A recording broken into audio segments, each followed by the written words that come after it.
Olá pessoal, aqui é o Pastor Caio, é um prazer mais uma vez aí estarmos novamente aqui, para entrar e dar continuidade no nosso tema Deus é a ciência, onde a gente vai continuar falando, sobre modelagem de Deus, princípios da criação. Esse aqui é o episódio de número 13 e hoje a gente vai falar de algo especificamente voltado também para a parte de criacionismo. Então a gente vai falar um pouquinho dentro da modelagem de Deus, dentro do tema aí, princípios da criação.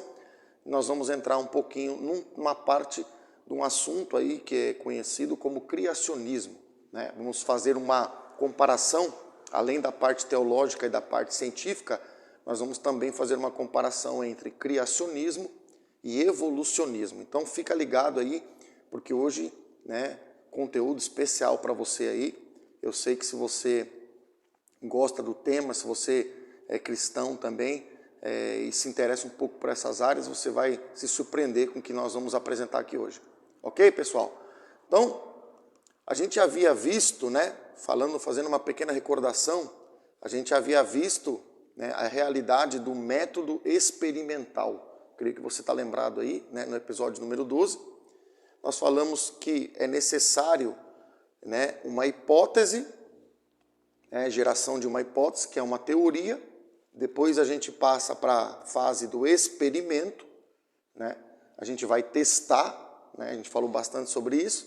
Depois a gente passa a condição de avaliar os resultados, e aí a gente tem a condição da realidade científica de fato.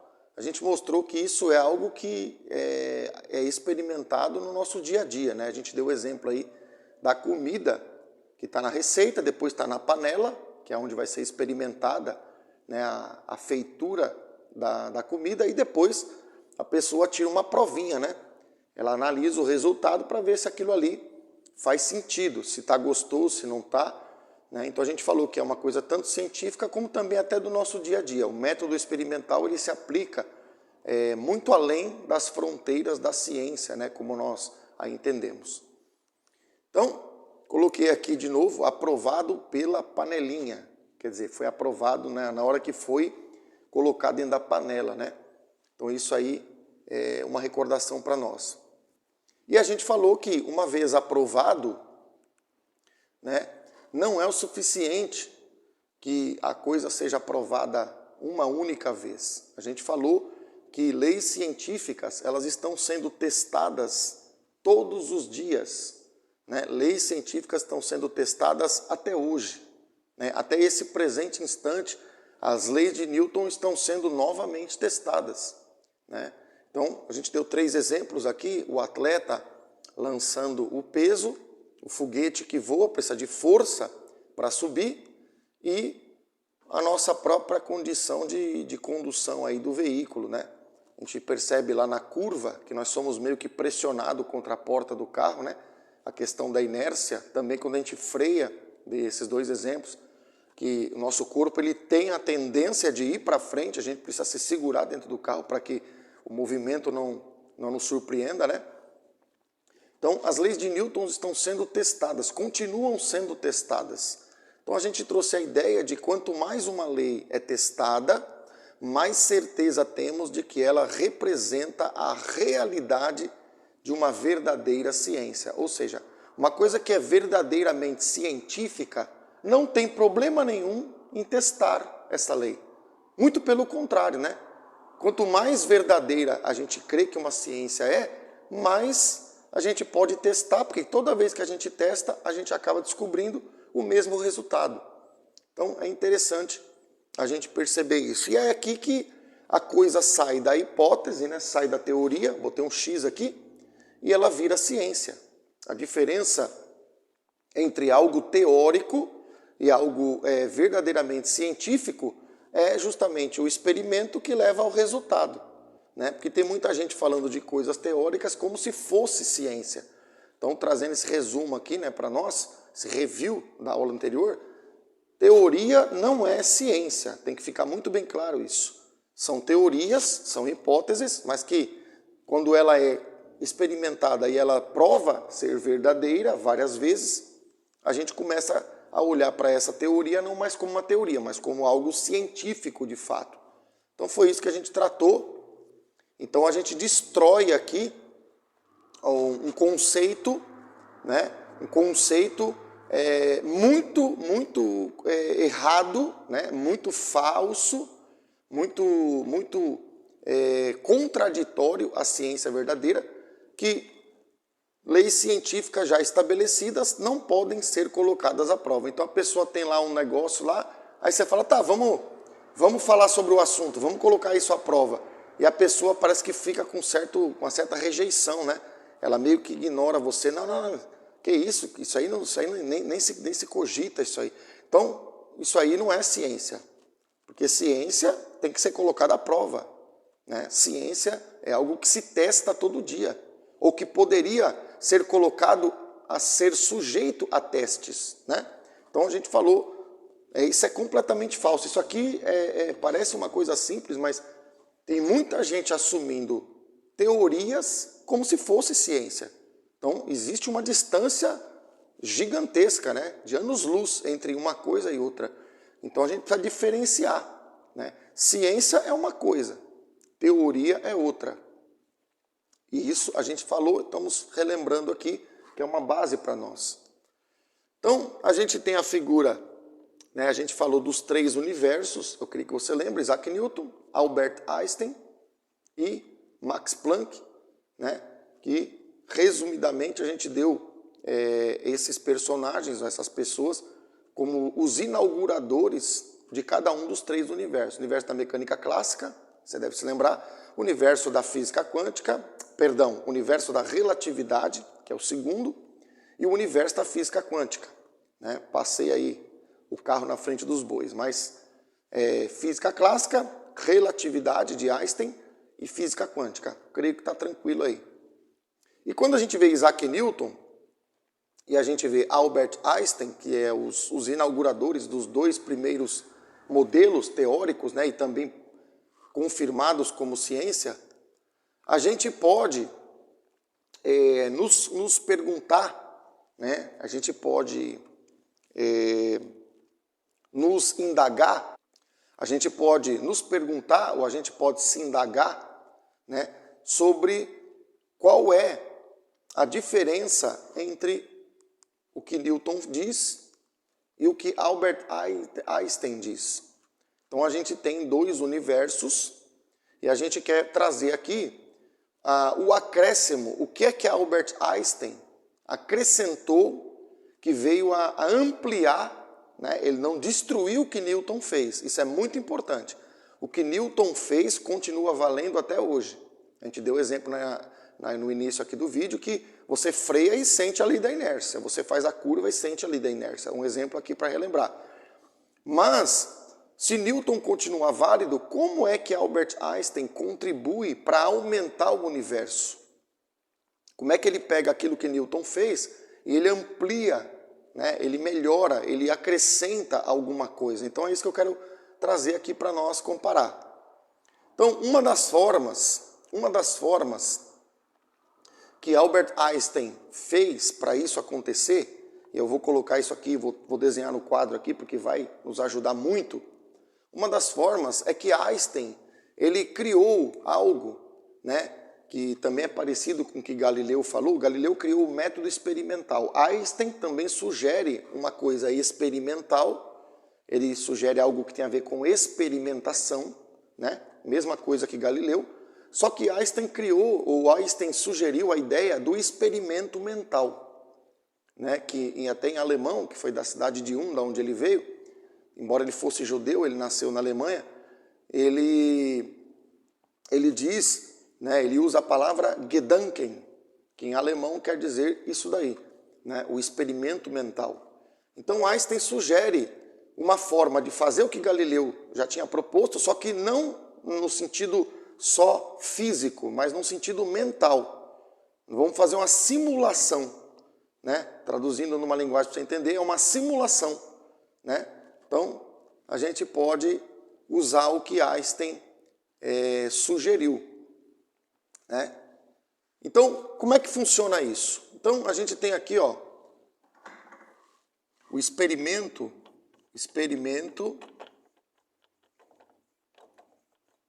mental. E a gente vai começar a perceber que esse experimento mental de Einstein é algo realmente poderoso. A gente vai ver que isso aqui é algo interessante da gente observar. Então, através desse experimento, a gente vai entender bem assim, de forma bem, não muito profunda, mas eu creio que vai ficar claro para você, como é que Einstein conseguiu descobrir o que Newton não tinha conseguido perceber. Então ele criou um experimento que ele chamou de relógio de luz. Ele cria um experimento chamado relógio de luz. Como é que funciona esse experimento? Vou usar a própria linha aqui que eu desenhei. Vou desenhar aqui. Se nós precisar aumentar, a gente aumenta, mas não há problemas quanto a isso. Então, Einstein ele propôs que tinha um espelho aqui em cima, né? Isso aqui é um espelho, que seria o receptor. Aqui embaixo haveria um outro espelho, que seria o emissor, ao mesmo tempo também funcionaria como um emissor. E Einstein disse o seguinte, se eu pegar, até usar uma outra cor aqui, se eu pegar um feixe de luz, por isso que chama relógio de luz, se eu pegar um feixe de luz e enviar esse feixe para cima, né? Deixa eu ver se essa tinta tá boa aqui para a gente poder marcar. Se eu enviar esse feixe para cima, né? E esse feixe depois retornar para baixo, porque ele vai bater no espelho, ele vai voltar. Então, existe uma altura H, ok? Não importa quanto vale, mas a ideia dele é, eu mando um feixe para cá, o feixe bate no espelho e ele volta perpendicularmente, ele volta para baixo. Então ele sobe, ele percorre a distância H. Quando ele volta, ele percorre a mesma distância H. Então isso é importante, né? Então o que vai acontecer? Vai acontecer que esse feixe de luz, ele vai e volta. Qual a distância que ele percorre? A distância que ele percorre é H vezes 2. É 2H. Porque ele vai e ele volta. É uma trajetória de ida e de volta. Certo? Então eu creio que é tranquilo. Não tem dificuldade da gente entender isso aí. E o que é importante? O que é importante observar nisso aqui? O importante é que você percebe que essa distância aqui, observa bem isso, esse H, né? Esse H aqui, ó, esse H ele é uma constante. Esse H é uma constante.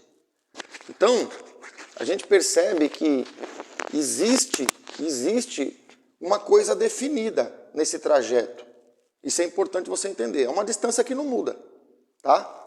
Então, isso aqui é um experimento em uma condição. O que é constante? O que a gente pode tirar desse primeiro exemplo, que está também registrado aqui no nosso vídeo? Eu posso registrar que no primeiro modelo, vou até registrar isso aqui, ó. Vou até registrar aqui, eu vou apagar aqui, depois eu vou ampliar esse exemplo. Eu posso registrar que no primeiro modelo, a distância é constante e o valor dela é 2H. Perfeito? Simples de entender, não tem dificuldade. Até para quem não é da área, fica bem tranquilo, fica bem simples. Agora vamos imaginar uma situação em que, imaginemos que nesse primeiro exemplo, esse vagão, pensa que isso aqui é um vagão de trem, né? Eu interrompi a linha aqui, vou refazê-la aqui, ó. Imagina que esse vagão, né, um detalhe que eu preciso deixar claro para você, imagina que esse vagão, isso aqui é um trem. Vamos imaginar que isso aqui é um trem, tá? E esse trem, nesse primeiro desenho aqui, nessa primeira configuração, o trem está parado. Tem um observador aqui, ó. Tem um observador aqui. Imagina que aqui é o observador. Tá? Então aqui é o observador. Ele está olhando para o vagão de trem e o vagão de trem está parado. O vagão de trem está parado. Creio que não tem dificuldade de entender isso aí. E aí agora a gente pode pegar uma segunda situação. Nós vamos ter que redesenhar isso aqui, ó. Eu já anotei qual é que é a condição. Havia uma distância 2h que é constante, que não muda. Nós vamos ter uma segunda condição. Agora vamos imaginar que esse vagão, que esse trem, ele vai começar a ir para lá. Né? O trem que está aqui, ele vai sentido para a direita. Então ele vai começar a se deslocar no sentido para a direita aqui, ó. Então, o que vai acontecer? Presta atenção nisso aqui. Vai acontecer algo interessantíssimo aqui que nós vamos parar para observar. Nós vamos ter que refletir sobre isso. Quando o vagão, vou até aumentar o tamanho dele aqui, ó. Quando esse vagão começar a andar, imagina que o emissor está aqui agora, tá? A luz está saindo daqui. Só que o vagão, ele tem uma velocidade, que é nesse sentido aqui, ó. Eu estou colocando aqui, que é o sentido do movimento, certo? Então esse sentido, que é esse aqui também, é só para deixar aqui bem claro aqui, que esse aqui é o sentido do movimento. O vagão está indo para lá. Quando isso acontece, a luz, ela vai sair daqui, ó. A luz, ela vai sair daqui. Mas só que se o vagão anda, você concorda comigo que na visão do cara que está aqui observando, ele não vai ver a luz bater aqui em cima, ó, reto. Ele vai ver a luz como se a luz fosse em direção ao espelho assim, ó. Vou só melhorar a posição desse espelho aqui. Ou a direção da luz também, posso melhorar o desenho aqui. Eu prefiro fazer no quadro, pessoal, porque aqui é mais fácil da gente observar a explicação. Então vamos dizer que a luz vai sair aqui, ó. E ela vai bater no espelho aqui em cima, ó. Por que ele vê a luz assim e não vê mais a luz assim? Porque a luz, ela sai para cima, mas ao mesmo tempo, esse espelho que estava aqui, como o trem está indo para lá, o espelho vai se deslocar, porque o trem está indo para lá. Tá claro isso? Se o vagão está parado, a luz sai e o espelho está aqui, né? Vou colocar que o espelho, a princípio, ele estaria aqui, e aconteceria o que aconteceu no primeiro exemplo, aconteceria isso. Certo? Só que isso é numa condição de que o vagão do trem está parado. Mas como o vagão está andando neste sentido, né? Como o vagão está indo para lá, então o observador ele vê uma coisa que ele não via quando o trem estava parado. A luz sai daqui, mas esse cara, como o trem andou, é como se esse cara foi parar aqui, ó. Porque o trem andou. Enquanto a luz está subindo, esse cara está andando para lá. Então a luz, de vez de fazer essa trajetória, para ele que está olhando aqui, ele vê a luz fazer essa trajetória aqui, ó. Porque é como se a luz tivesse que alcançar o espelho estava aqui, mas agora o espelho está lá. Porque o vagão andou, então a luz tem que percorrer, ela tem que ir atrás desse espelho. É como se fosse essa ideia, simplificando essa ideia. E o trem não vai parar, o trem vai continuar. Ele está sempre andando para frente. Então, na hora que esse espelho for devolver para baixo o feixe, se tivesse parado, ele ia devolver o feixe aqui, ó. Né? Assim como subiu reto, ia descer reto. Só que o trem está em movimento, então ele não vai encontrar o espelho aqui. Deixa eu apagar aqui para ficar bem melhor aqui o desenho para nós. Ele vai encontrar o espelho estava aqui, né? Acabei de apagar. Então ele encontraria o espelho aqui. Mas como o trem está andando assim, então esse espelho que estava aqui, ele a princípio vai parar aqui, ó. Segundo o observador, porque o observador está vendo a luz se mover, mas ela está vendo o trem se mover. Percebe isso? Acho que é tranquilo, né? Então, Como o espelho se moveu para cá, a luz teve que ir lá no espelho. É como se ela tivesse que alcançar o espelho, porque se tivesse parado, subia assim. Mas como está em movimento, a luz, segundo a ótica desse observador que está fora do trem, ele vê a luz fazer isso. E na hora que a luz volta, ao invés dela descer reto aqui, ela faz a mesma coisa, ela vai vir parar aqui, ó. Porque o espelho se deslocou daqui, né? Não vou desenhar para não sujar aqui, para não ter que apagar. Em vez de fazer isso, o trem está andando. Então a luz teve que alcançar o espelho de baixo. Então aconteceu isso aqui, ó. Perfeito? Tá tranquilo isso? E uma coisa que você pode perceber, né? Eu vou fazer aqui, depois eu vou ter que apagar, mas tudo bem, eu posso refazer. Quanto mais rápido o trem anda para lá, mais a luz vai ter que ir mais longe para alcançar o espelho. Percebe isso? Se o trem for com uma velocidade maior do que essa que eu estou mostrando, a luz vai ter que fazer isso aqui, ó.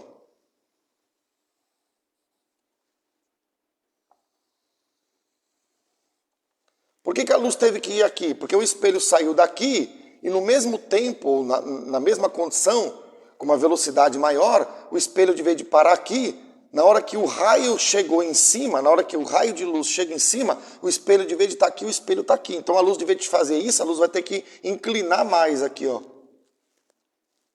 Tá dando para perceber, pessoal? Eu creio que é bem simples. Eu acho que eu estou colocando para vocês de uma forma que eu creio que você está conseguindo perceber. Ou seja, quanto mais rápido o trem vai, mais a luz tem que percorrer para conseguir alcançar o espelho. É isso que o observador de fora do trem vê.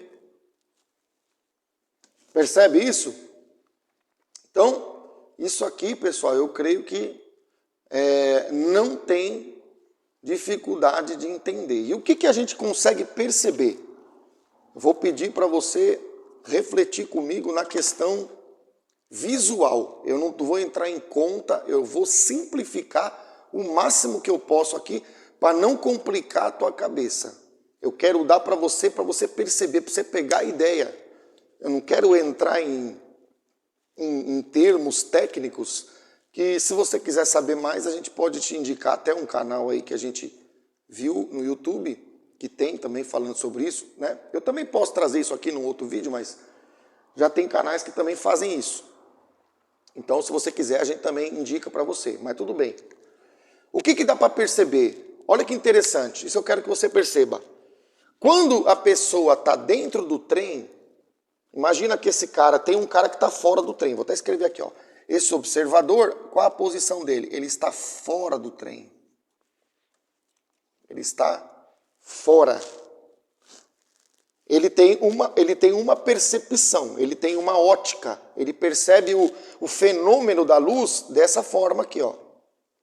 Por quê? Porque o trem está em movimento. Aqui tem velocidade. O termo que faz acontecer isso é a velocidade. O trem está andando para lá. Então a luz sai daqui, mas não chega aqui. A luz tem que ir até aqui porque o espelho andou daqui para lá, porque o vagão moveu. Ok? Agora, para o cara que está dentro do trem, imagina que tem um outro observador. Tem o observador 1, vou colocar até o número aqui, ó. O observador 1, que é esse que está fora do trem, ele vê isso aqui. Perfeito? Agora, o observador que está dentro, vou desenhar um outro observador aqui. O observador 2. OBS 2. Pronto. O observador 2. O observador 2, que está dentro do trem, um está fora do trem, o outro está dentro do trem.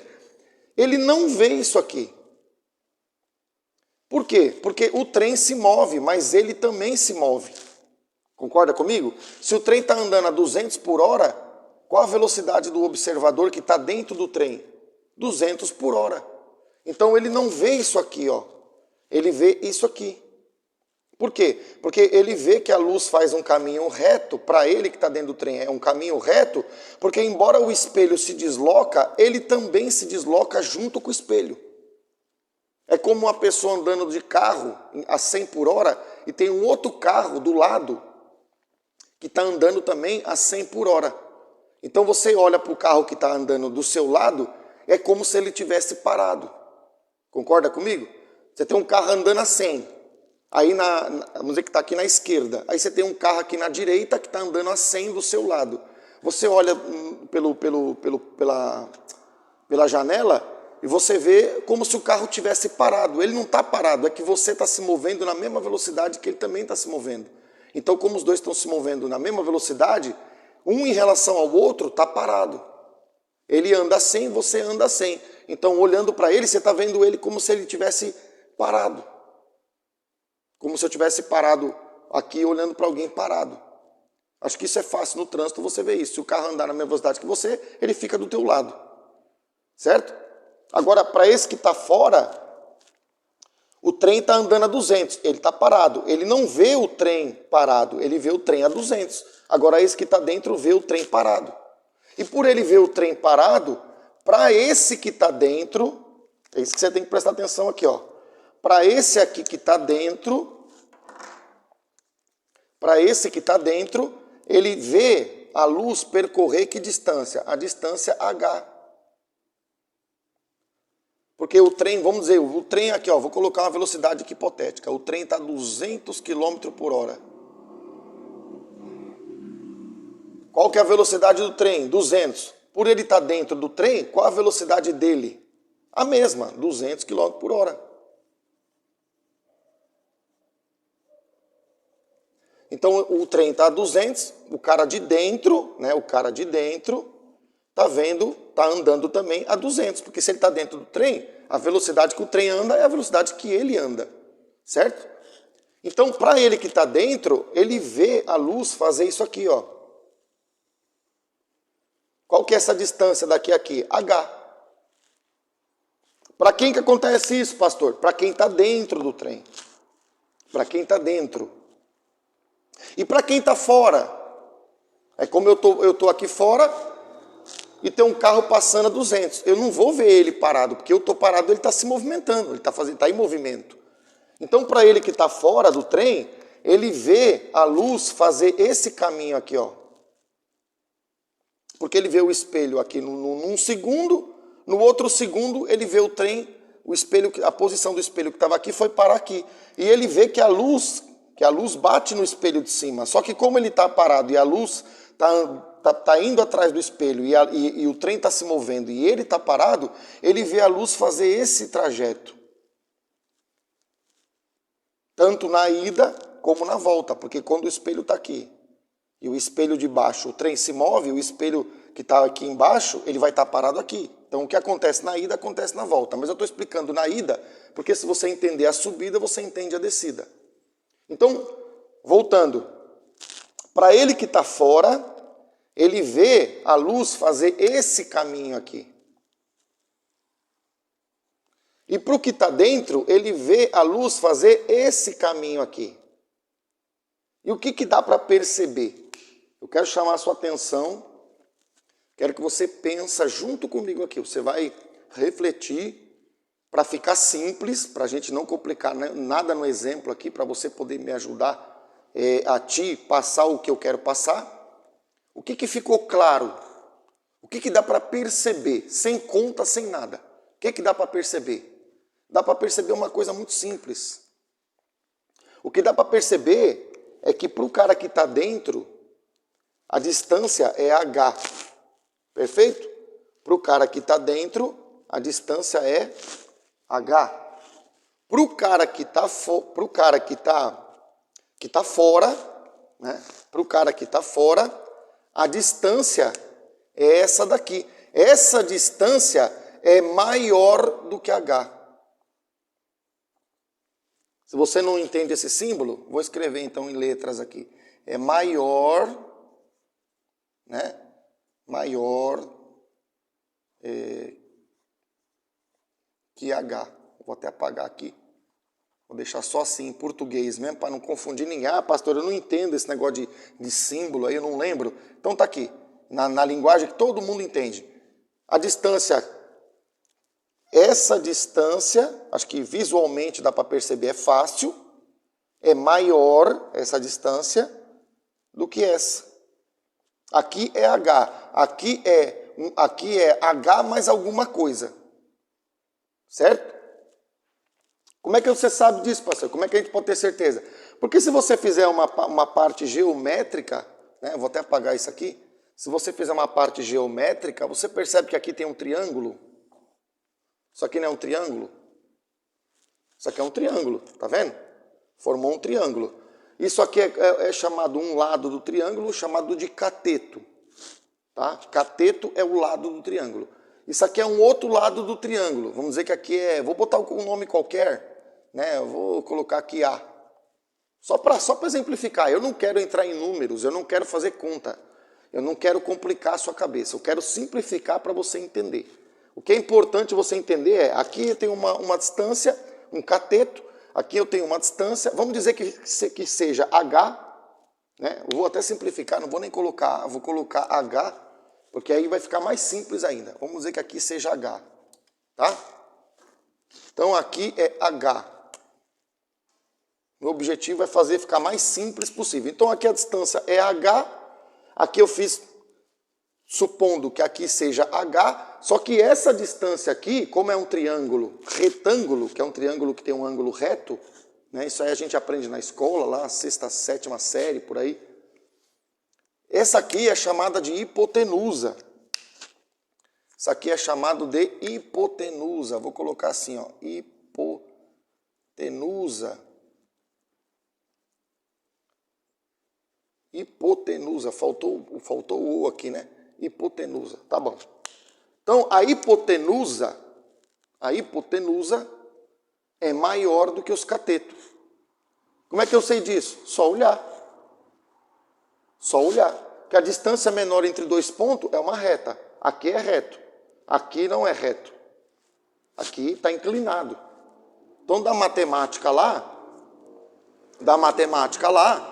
a gente sabe que o quadrado da hipotenusa é igual ao quadrado da soma dos catetos. O pastor, você falou que não ia complicar, já está complicando. Não, só para você saber. Isso aqui é só para você referenciar. Eu não vou fazer conta, não vou pôr número aí. Ou seja, você tem como calcular esse tamanho aqui, sabendo o tamanho desses dois. Só que visualmente, só de olhar, por ser um triângulo, você está percebendo que essa distância é maior do que essa e é maior do que essa. É isso que você tem que entender. É só isso que você tem que entender. Mais nada. Mais nada, pastor? Mais nada. É isso que você precisa entender para a gente poder desenvolver aqui o nosso trabalho aqui. E que isso traz para nós? Vamos lá. O que isso ensina? Aqui está a matemática, tá? Isso aqui é a matemática toda que é feita. Não vou explicar absolutamente nada disso. Não vou explicar, já te disse que não vou explicar, mas eu só coloquei. Se você quiser tirar um print e tiver curiosidade depois, a gente pode trazer alguma explicação, algum vídeo para te ajudar. Mas aqui eu só printei, só coloquei assim na tela. O que sai disso tudo? O que dá para perceber? O que a gente pode concluir? Né? O que a gente pode concluir? Acho que você já entendeu aí que aqui é hipotenusa, que aqui é maior do que aqui e aqui. Vou até apagar. Se você já entendeu, não precisa nem deixar aqui. Se você já entendeu, eu vou apagar. Porque parece que quanto mais letra no quadro, parece que confunde a gente, né? Então, se eu tirar as letras, eu acho que eu simplifico a tua vida aí para você entender. Então, essa distância aqui, vou chamar de A, o A é maior do que H. Certo? E o que isso traz? O que isso traz? O que isso vai trazer? Nós estamos falando do experimento mental de Einstein. Não é isso? Nós estamos falando do experimento mental de Einstein. Isso traz que, para isso ser verdade, para ele percorrer esse H, nós temos da fórmula do Newton, isso aqui eu preciso colocar porque não tem. Newton deu o seguinte, uma das fórmulas que ele deu é isso aqui, ó, velocidade, espaço sobre tempo. Velocidade é espaço sobre tempo. Como é que eu descubro a velocidade do meu carro? Quanto espaço eu andei no tempo. Vou dar um exemplo aqui. Esse exemplo é mínimo, isso aqui é fácil. Eu percorri 100 km em 1 hora. Qual a minha velocidade? 100 km por hora. Se eu percorri 100 km no período de 1 hora, eu percorri um espaço, uma distância de 100 km no tempo de 1 hora. Então eu tenho uma velocidade de 100 km por hora. Percebe que é uma coisa do dia a dia? Você viaja lá na estrada a 80 por hora. O que é 80 por hora? A velocidade ela é dada por espaço por tempo. 80 quilômetros, quilômetro é espaço. Por hora, hora é unidade de tempo. Então quando você está lá no teu velocímetro do carro lá, aparece lá no teu velocímetro lá, 120 quilômetros por hora. Quilômetro é o espaço e a hora é o tempo. O espaço sobre o tempo é isso aqui. Espaço, quanto tempo eu demorei para andar 120 quilômetros? Demorei 1 hora, então a minha velocidade é 120 quilômetros por hora. Certo? Isso aqui é tranquilo, não tem dificuldade. Estou dando um exemplo ali para você e estou comparando com aquilo que a gente faz todo dia. Você pega o teu carro e você sai da tua origem para ir para algum lugar, você tem uma velocidade ali no velocímetro. É a quantidade de espaço que você percorre naquele tempo. Então é essa fórmula. Por que eu estou citando essa fórmula para você? Só essa fórmula para você. Porque isso aqui veio de quem? Isso aqui veio de Newton. Aqui, ó, 200 km por hora. Que eu exemplifiquei aqui, já tinha até colocado aqui, né? Que eu não tinha percebido. Podia ter usado esse número aqui para você. Por que eu tô usando essa fórmula? Isso aqui é fundamental você entender. Eu estou usando essa fórmula porque esse conceito aqui, velocidade é espaço sobre o tempo, na física, na verdade, eles usam assim, ó, ΔS sobre ΔT. Mas para não confundir, porque ΔS é a distância inicial menos a distância final, algo assim, né? A distância final menos a inicial. Eu vou simplificar, eu vou usar a nomenclatura do colégio, que é espaço sobre tempo. Por que é importante falar sobre isso aqui? Porque quem desenvolveu isso aqui foi Newton. Aqui já se prova que para Einstein inovar, para Einstein fazer a teoria do experimento mental, ele está usando uma física que veio do Newton. Ele está se apoiando, ele está pegando aquilo que o Newton fez e para fazer a análise dele, ele está usando a fórmula do Newton. Ele não está desprezando o Newton, percebe? Ele não está destruindo o que Newton fez. Ele, inclusive, está usando uma matemática bem simples, que foi o Newton que estabeleceu. Ele vai lá na física do Newton e pega essa fórmula. Simplesinha, simplesinha. Ele pega essa fórmula e ele traz para fazer o experimento dele. Então você vê que como é importante, ele não está destruindo o universo. É muito importante você gravar. Ele está ampliando. E para ampliar, ele está usando inclusive o que Newton falou. Isso vai ser importante daqui um pouco. Muito bem.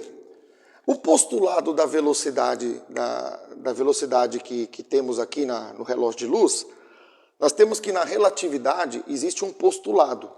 Postulado é uma definição. Qual que é a definição? Já falei para vocês em outros vídeos, que é a velocidade da luz. A velocidade da luz, que a gente chamou de c.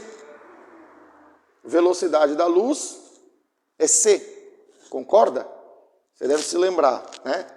Que tem um valor lá que é 299, 792, 498 metros por segundo. Pronto, larguei um número complicado para você. Preciso saber isso? Não. Arredondando, 300 mil quilômetros por segundo. Pronto. Preciso saber calcular? Não. É só para citar para você que a gente está falando de uma coisa que a gente conhece que é uma constante. Muito bem. Bom, se a velocidade da luz é o parâmetro central da teoria de Einstein, qual é o parâmetro fundamental da teoria de Einstein? A velocidade da luz, que é c. Ok? O que diz a teoria de Einstein? A teoria de Einstein diz que a velocidade da luz ela é invariável, ou seja, ela nunca muda. Ela não pode ser mudada. Ela é uma constante. Certo? Então, isso é importante a gente entender. E o que eu vou usar a fórmula do Newton? O que tem a ver com isso aqui? Velocidade é espaço sobre tempo.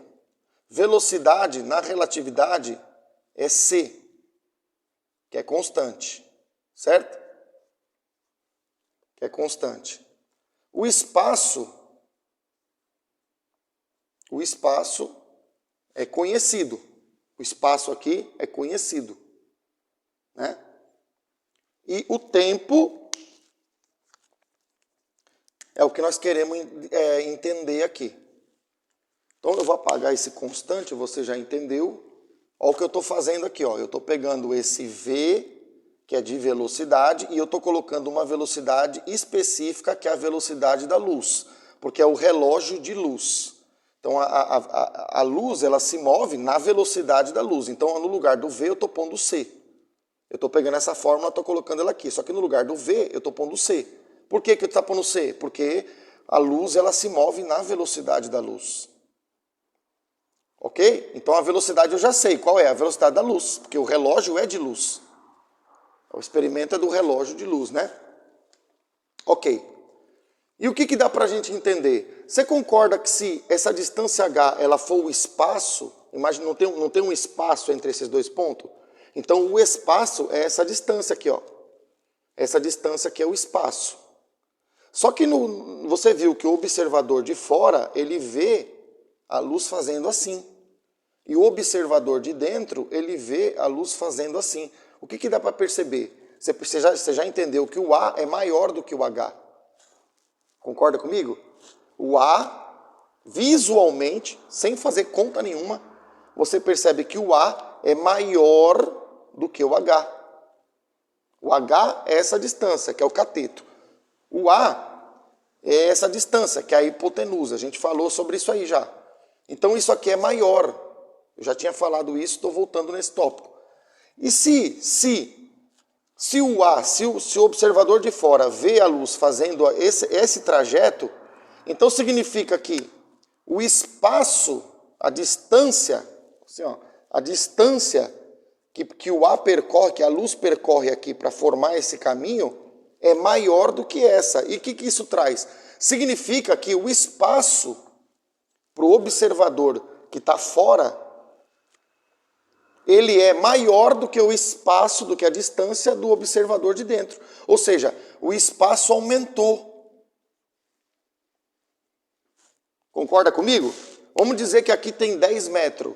Eu vou chutar, é um chute, tá? Eu vou chutar, eu vou te dar um exemplo numérico só para ajudar. Não é para fazer conta, é só para te ajudar. Vamos dizer que o H vale 10. O H, quanto vale o H? O H vale 10. Se o A é maior, quanto é que vale o A? O A, por exemplo, vamos dar um exemplo aqui? O A vale 14. O H vale 10. E o A está valendo 14. Ficou claro que 14 é maior do que 10. A distância para aquele que está dentro, que ele vê a luz andar, ele anda uma distância de 10. A distância do cara que está observando o trem de fora, ele vê a luz percorrer, não 10 metros, mas ele vê a luz percorrer 14 metros, que é a hipotenusa. Só que aí tem um problema. Se você, alguns que podem estar nos vendo já pode ter antecipado esse problema. Para você que porventura não viu, tem um problema. Porque se V, velocidade é espaço sobre tempo, se a distância para o cara que está fora, ela aumentou, né? Vamos dizer assim, ó, o C é 10 sobre o tempo T1. Vamos dizer assim. Ou seja, a velocidade é o espaço 10 sobre um tempo. Vamos chamar de T1. Só que isso é válido para quem está dentro do trem. Só que quem está olhando o trem de fora, aconteceu que o 10 não é mais 10, que você está vendo aqui que é maior. O 10 agora é 14. Aí você vai dizer, tá, pastor, e daí? O que tem a ver? Qual é o problema de aumentar o E aqui? O problema do E aumentar é que se o espaço aumentou e o T não aumentar, a velocidade da luz vai ser maior. Porque vamos dizer aqui que aqui é 14, Eu vou fazer um exemplo, tá? É um exemplo. Você sabe que a velocidade da luz é um número astronômico, é um número muito grande. Mas é só para você entender. Vamos dizer que aqui é o exemplo inicial. Aqui era 10, é esse espaço aqui. E o t valia 1. Ou valia 2. Vamos colocar aqui esse t1 valia 2. Né? Ele é igual a 2. Então fica 10 sobre 2. Dá quanto? 5. Então o c está valendo 5. Ok? É claro que C não vale 5, né? Eu estou dando um exemplo para você entender a matemática. Agora, se para o observador de fora, se a distância de 10 para o que está dentro, para quem está fora ele não vê 10, ele vê 14. A distância de 10 pulou para 14, olha o que vai acontecer. 14 dividido por 2, de vez de dar 5, vai dar quanto? 7. Então quer dizer que para o observador que está dentro, a velocidade da luz vale 5. Para o observador que está fora, a velocidade da luz agora vale 7, porque o tempo continuou o mesmo, só que o espaço aumentou. Dividindo 14 por 2 dá 7. Dividindo 10, que é o primeiro espaço, por 2 dá 5. E o que aconteceu? A velocidade da luz ela pulou de 5 para 7. Só que o postulado de Einstein diz que a velocidade da luz é constante. Então significa que isso aqui não pode acontecer. E o que tem que acontecer para que, se a velocidade foi, exemplo, né? É claro que a velocidade da luz não é 5. Estou reenfatizando isso para você não achar que eu tô levando isso de forma literal. Mas se a velocidade da luz é 5, com 10, né? 10 dividido por 2 dá 5. Na hora que o espaço vira 14, o que tem que acontecer? O t tem que mudar para que o c continue sendo 5.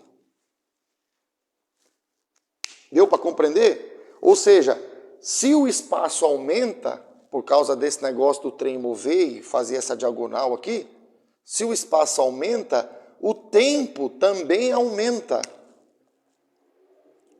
Por quê, pastor? Porque eu tenho que fazer uma divisão do 14 por um tempo maior para que 14 dividido por esse tempo também dê 5. Por que tem que dar sempre 5? Vamos dizer que a velocidade da luz fosse 5. Porque a velocidade da luz, a premissa básica da teoria do Einstein é que a velocidade da luz é constante. Olha que interessante. E o que isso traz para nós? E agora que eu quero chegar nisso aqui, para você entender de fato. Isso traz para nós que se o espaço aumenta e o tempo tem que aumentar, qual é a conclusão que eu tiro disso? A conclusão que eu tiro disso é que o tempo dilata. Opa, pastor, peraí, curto-circuito na cabeça, peraí que eu vou te ajudar. Você viu que o espaço aumenta, então o tempo tem que aumentar. E se o tempo tem que aumentar, vou apagar aqui para nos ajudar. Se o tempo tem que aumentar, né, deixa eu só desenhar aqui para completar aqui o desenho.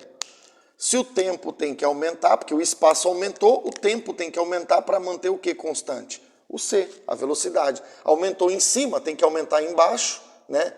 Aumenta embaixo e a divisão sempre dá o mesmo valor para o v, que no caso aqui é o c. Se o tempo, que é o de baixo, está aumentando, né? Está fazendo somar, se o tempo tem que aumentar, esse fenômeno na relatividade ele é chamado de dilatação temporal. Em outras palavras, o tempo aqui fora, vou dar um exemplo para você agora prático. O tempo aqui fora, vamos dizer que para o cara que está aqui fora, o tempo que ele demora para ver o trem fazer uma viagem, vamos dizer que é um dia.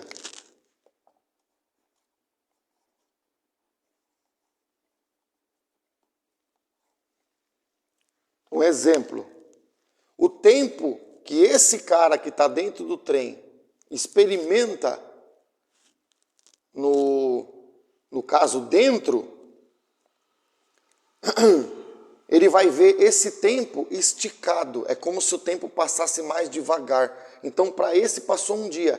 Para esse aqui, por exemplo, dentro do trem, só se passou 1 minuto.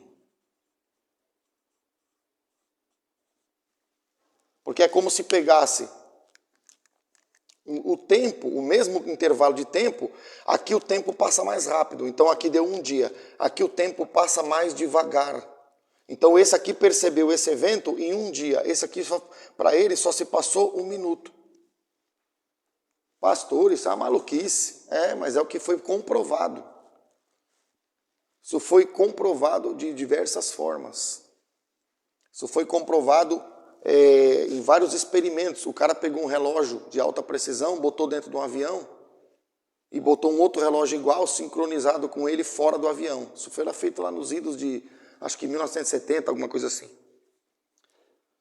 A velocidade do avião é muito baixa perto da velocidade da luz, mas ela já é suficiente para perceber que o avião voa numa velocidade muito maior do que quem está parado, quem está com o relógio aqui embaixo. Aí na hora que eles terminaram a viagem de avião e trouxeram o relógio para comparar com o outro, deu uma diferença que o tempo dentro do avião passou mais devagar. O relógio atrasou. Percebe? Então, a gente tem o resumo de tudo isso aqui. O resumo de tudo isso aqui, eu vou colocar aqui para você. O resumo de todo esse experimento, de toda esse desenho, ele se conclui, ele se resume, ele se traduz, né? Eu vou apagar aqui, que eu creio que você já entendeu. Ele se resume numa coisa chamada transformada de Lorentz. Ô pastor, agora você falou língua estranha aí, falou um negócio que eu não entendo. Então você vai entender já já.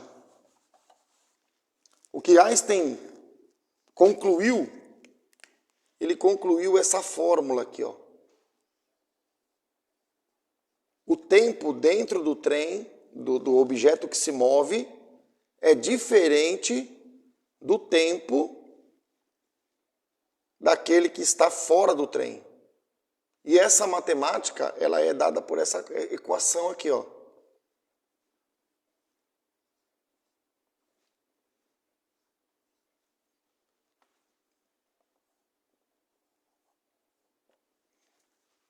Então, esse tempo ΔT, não se preocupa com a cara feia da fórmula, tá? A fórmula tem cara feia, mas eu já vou fazer ela ficar bonita para você entender. Esse tempo ΔT aqui é o tempo do cara que está dentro do trem. E esse tempo ΔT aqui, ó, é o tempo do cara que está fora do trem. Então, eu vou botar aqui fora e aqui dentro. Quer dizer que o tempo passa diferente para os dois? Exatamente. Quanto maior a velocidade de um objeto, mais devagar para ele, que está dentro daquele objeto, o tempo passa. Ah, pastor, e por que a gente não percebe isso? Eu pego o meu carro, dou 150 km por hora na estrada e o tempo para mim passa igual ao tempo do pedestre que eu passo lá na rua. É porque os 150 km perto da velocidade da luz, que é esse valor aqui, ó, a velocidade da luz é isso aqui, ó, 299, 792, 458 metros por segundo. Né? Arredondando, é 300 milhões de metros por segundo. O que é 150 km por hora perto de 300 milhões de metros por segundo? Não é nem por hora, é por segundo. Então a velocidade do carro a 150 por hora na estrada, ela é muito, muito, muito, muito pequena para a gente conseguir perceber a diferença. E essa diferença, ela está sendo apresentada para nós através dessa fórmula. A velocidade do trem é essa daqui, ó. E a velocidade da luz é essa daqui.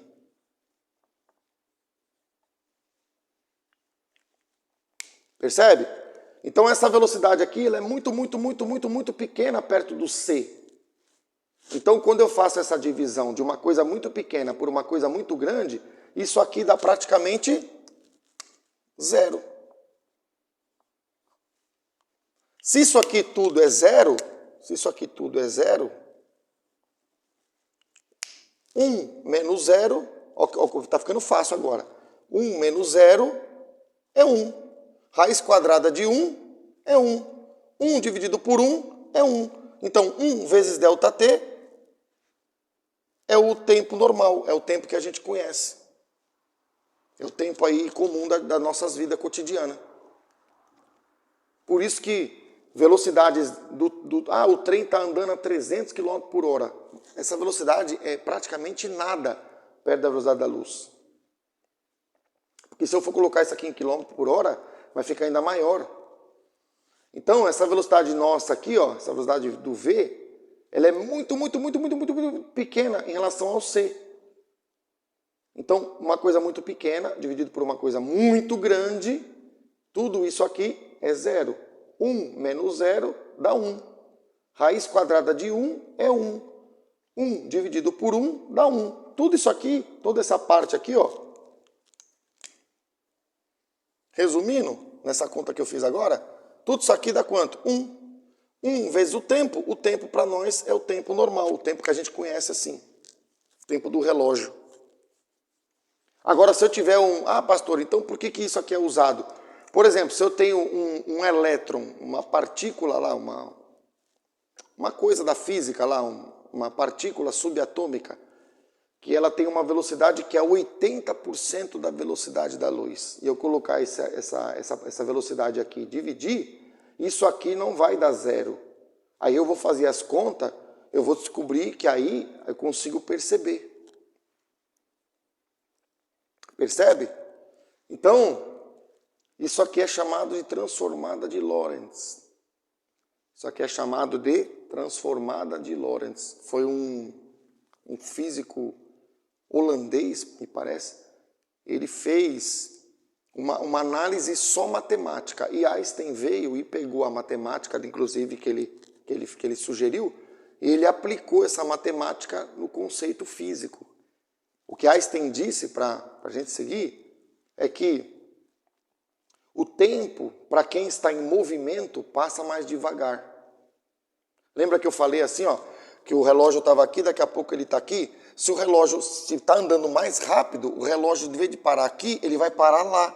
Então, a luz vai ter que percorrer um espaço ainda maior para alcançar. Olha só.